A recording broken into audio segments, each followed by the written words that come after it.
This is a cool story. This is probably one you might feel like you haven't memorized. You've heard it a lot. But I feel like we need to do a little review just to catch you up to speed. Maybe it's been a while since you've read this story. So here, a little bit of the context is the Israelites have been in Egypt long enough to grow large enough that the Egyptians are afraid of them. There are so many of them. There are so many of these foreigners living in their land that they're kind of nervous about them. We can't have this big group of foreigners in our country. It's threatening. Are they going to make us speak their language? Are they going to make us do their customs? Are they going to change things? Are they going to have power and pull some sway in some way? I'm afraid of this big group of people living amongst my group. What if a foreign power comes in? They might join forces and overrun us. There is a lot of fear in this. It is a historic reality that when there is like a big faction or group of people who are different, they will be feared. It's a historic reality. It happens over and over. And that's what's happening here. I'm not saying it's right, but I'm saying it's pretty natural that this happens. So Egypt's response, which is not the right one, they're like, okay, well, we got all these people. We need to subjugate them. We need to oppress them. We need to put them in their place. We need to disempower them. And so they end up, ultimately, they enslave them. I see what the logic is, but this is not the right move. Because even well, not the only reason, but even in this, even in attempting this, Israel just keeps growing. It's interesting how this happens with God's people.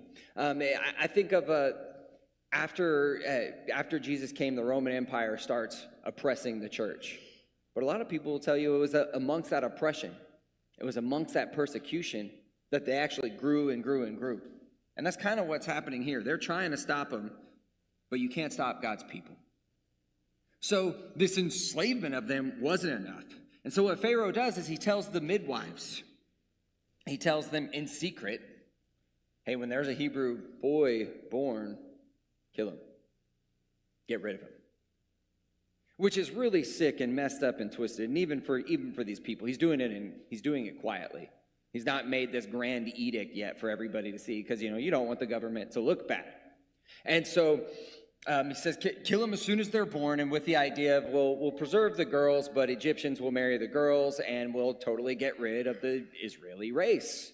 It's genocide, and God's people, the Jewish people, have been subjected to genocide, attempts at it multiple times, and you can see that here.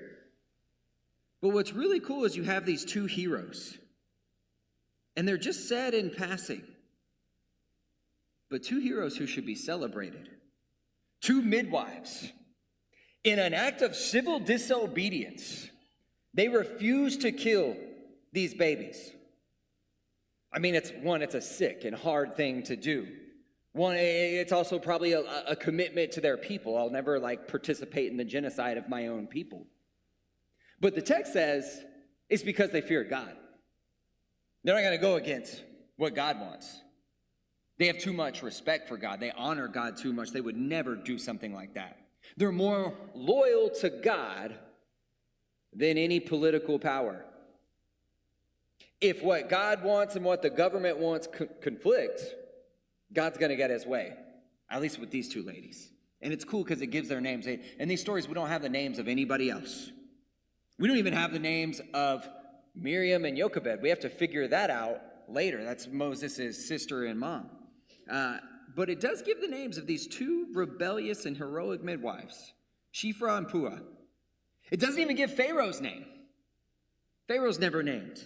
But these two ladies get the dignity of a name. I think that's cool.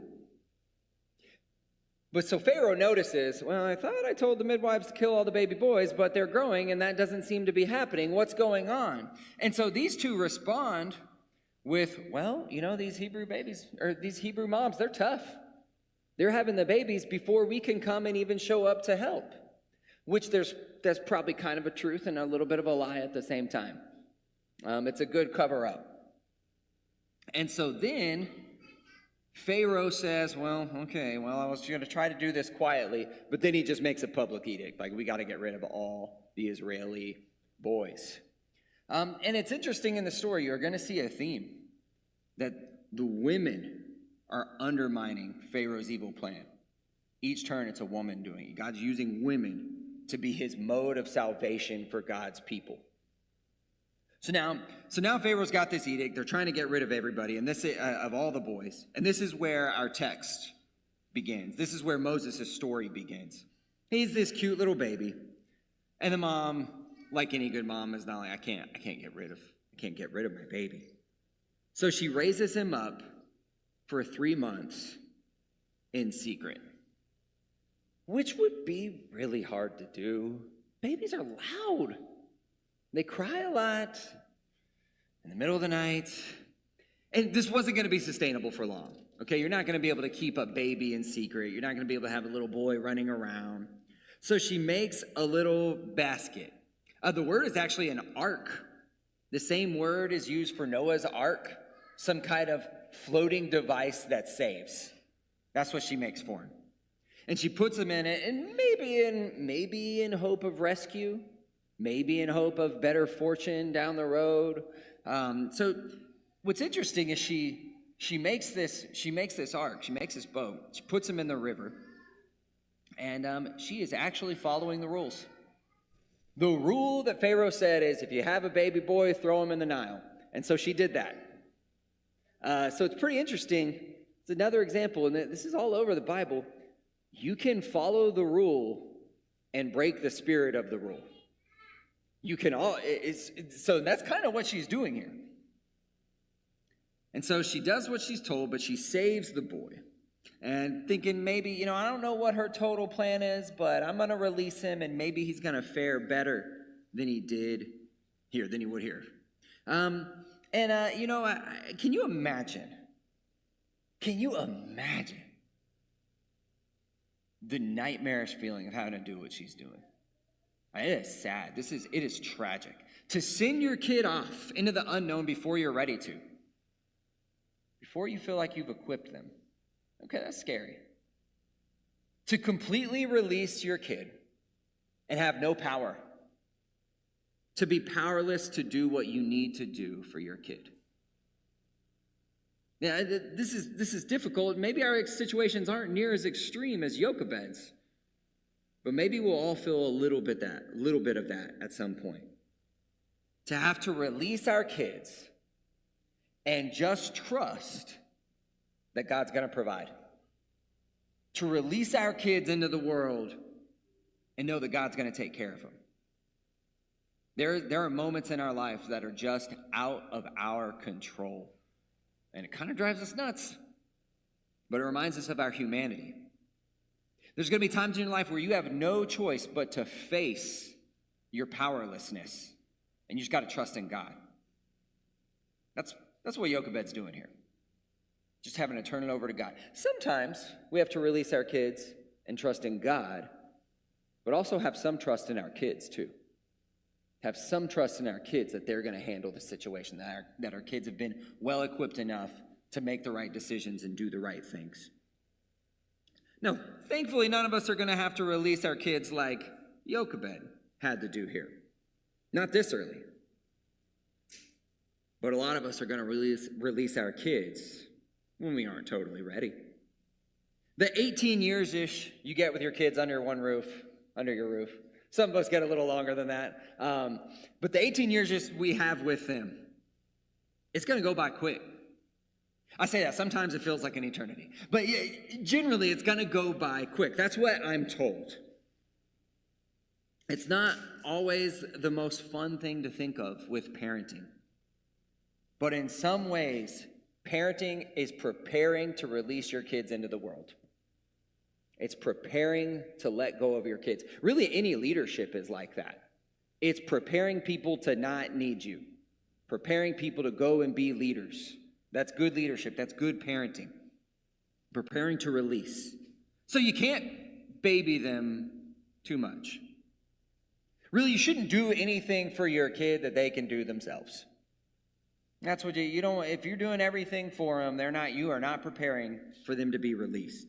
So Jochebed did what she could. She cared for the baby for 3 months, made a nice little basket for him, did all the preparation she could before she sent him off. Some of us parents might need to think more about having the end in mind. We need to begin with the end in mind. We need to realize how little time we have with our kids. And think about, what are we doing with this time? How are we training them up? What are we setting our kids up for?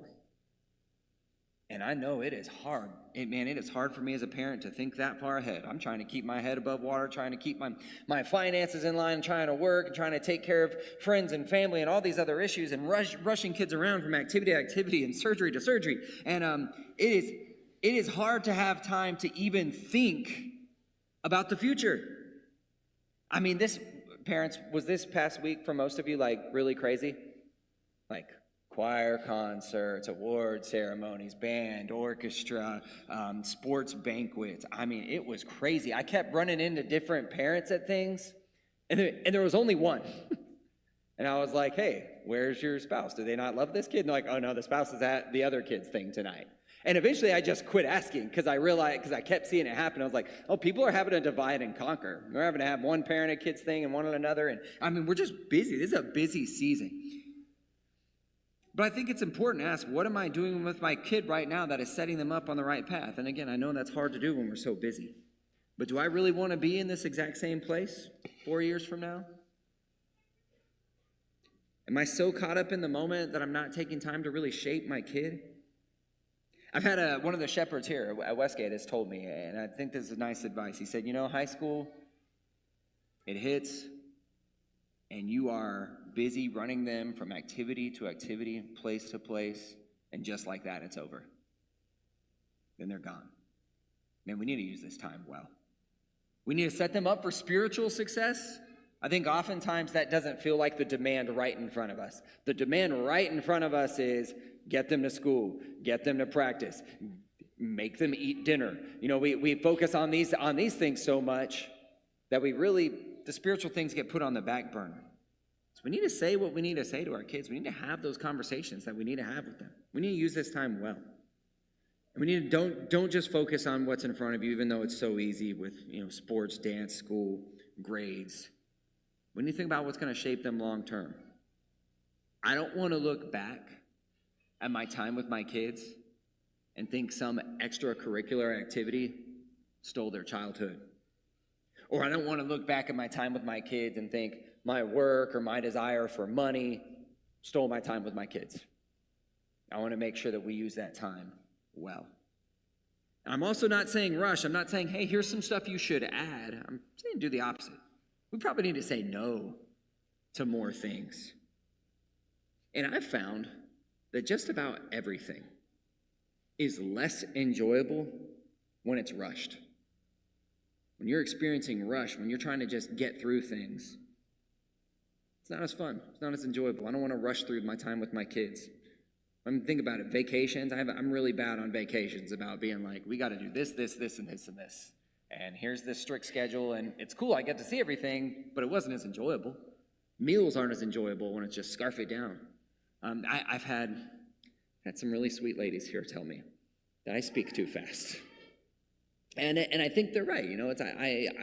Everything is better. Even a sermon is better when I'm not trying to rush through. But some of you guys are like, don't go too slow. But quality time with kids. I think that is so important to have fun with them.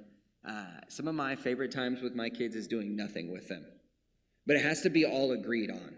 Because sometimes when you try to do nothing with people, someone's like, we should be doing something. I want to go have fun. I want to go work. But when we're all ready to sit down and relax and do nothing, man, that's nice time together. We need to have moments like that. It's hard to have moments like that. But make sure you are spending time with your kids and preparing them for what matters. Preparing to release them.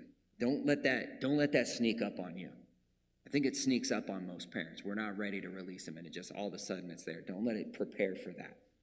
I feel like it's really important. So there's your release your kids graduation celebration sermon. I think it's important to finish out this story because it's a really cool story. So Jochebed releases him, maybe calculates the place. Maybe she wanted him to be found by this princess. I don't know. But of all people, that's who shows up. Pharaoh's daughter. Pharaoh's daughter sees this cute little baby, and he's crying and sad and thinks, oh, can we keep him? Then Miriam, his sister, being really cunning and really smart, she's watching to kind of see what happens. She goes in there and she says, hey, can I find a Hebrew mom to help you nurse the baby? And so she goes and gets her own mom. So now, Jochebed, she still gets to be part of his raising. She still gets to have these moments with him, which is really cool. Which was a part of me I always wondered was like, Pharaoh's daughter, did she ever like put two and two together here? Like, is she kind of dumb? Does she not realize that like this is probably a setup to save this baby? And you know what? Maybe she's not. Maybe from one mom to another. Maybe from one woman to another. Maybe she gets it.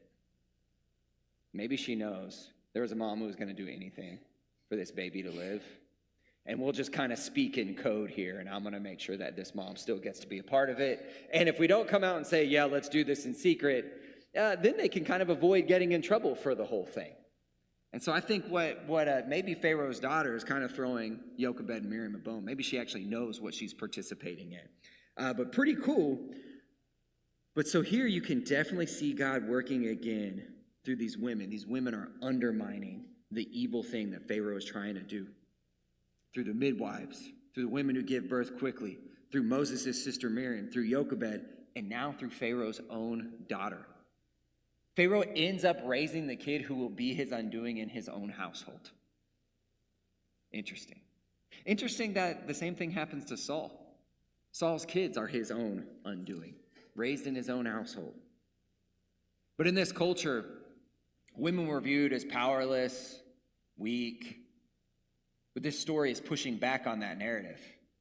It's a strong, determined women who are undermining what Pharaoh's doing. Strong, determined women who God is using to push forth his plan of salvation. So it's another one of those stories of the powerless undoing the powerful.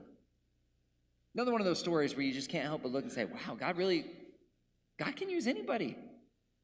He uses the weak things of the world to shame the strong. So he can use you and me. He could, and I think it's also he could just do it all himself. He could just redeem the world without having humankind participate in any way. He could just swoop in and do that. But he's a relational God who chooses to work with us, who chooses to let us be a part of his redemptive plan, who lets us participate in what he's doing. What an honor. I love that we have a God like that. And so when I look at this story of I can't imagine the dire, scary, terrifying, oppressive times that the Israelis were living in. But this is such a story of hope. Think of this cute little baby being saved and found.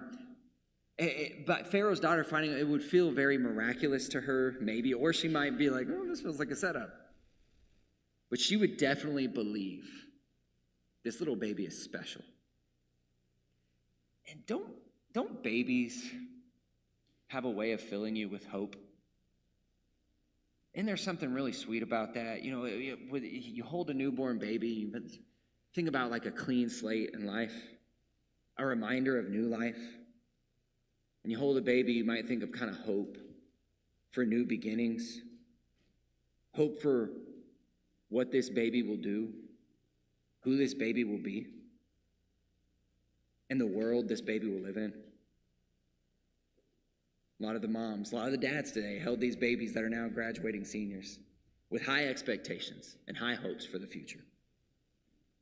And this baby, Moses, we know he's going to lead to the salvation of God's people. So I want to leave you with this. We have a God who saves. We also have a God of hope. And a God who invites us as his people. It's humble, sometimes feeling like talentless or unskilled as we are. He can use us in his redemptive plan.